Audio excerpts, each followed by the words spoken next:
امیر جماعت اسلامی سراج الحق نے کہا کہ انگریزوں کے گھوڑے پالنے والا طبقہ ملک پر قابض ہے جو عوام کا کبھی خیر خواہ نہیں ہو سکتا۔ میر جعفر اور میر صادق کا ٹولہ امریکہ، IMF اور ورلڈ بینک کی ایما پر عوام پر ظلم کے پہاڑ توڑ رہا ہے۔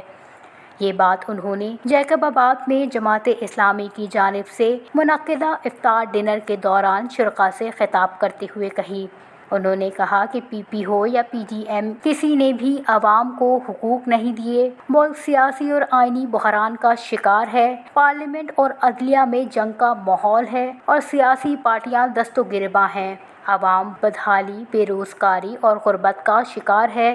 امیر جماعت اسلامی نے کہا کہ ملک میں 75 سالوں سے اسلامی نظام قائم نہیں ہو سکا۔ عدالتوں میں فیصلے قرآن کے مطابق ہوتے تو لوگوں کو انصاف ملتا۔ سودی نظام کا ملک سے خاتمہ نہیں ہو سکا۔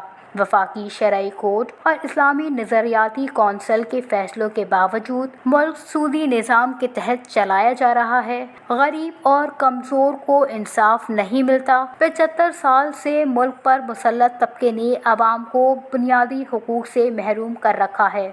انصاف، روزگار، تعلیم، علاج کی کوئی سہولت نہیں۔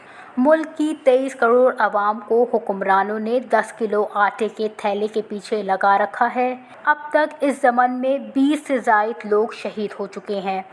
ہمارا ملک چینی، چاول، گنے کی پیداوار کرتا ہے، لیکن آج عوام انہی کے لیے ترس رہی ہے۔ چینی، چاول، آٹا مافیا، سب کا تعلق حکمران جماعت سے ہے جو ہم پر مسلط ہے۔ یہ وہی حکمران ہیں جن کی وجہ سے ملک ڈیفالٹ ہو رہا ہے۔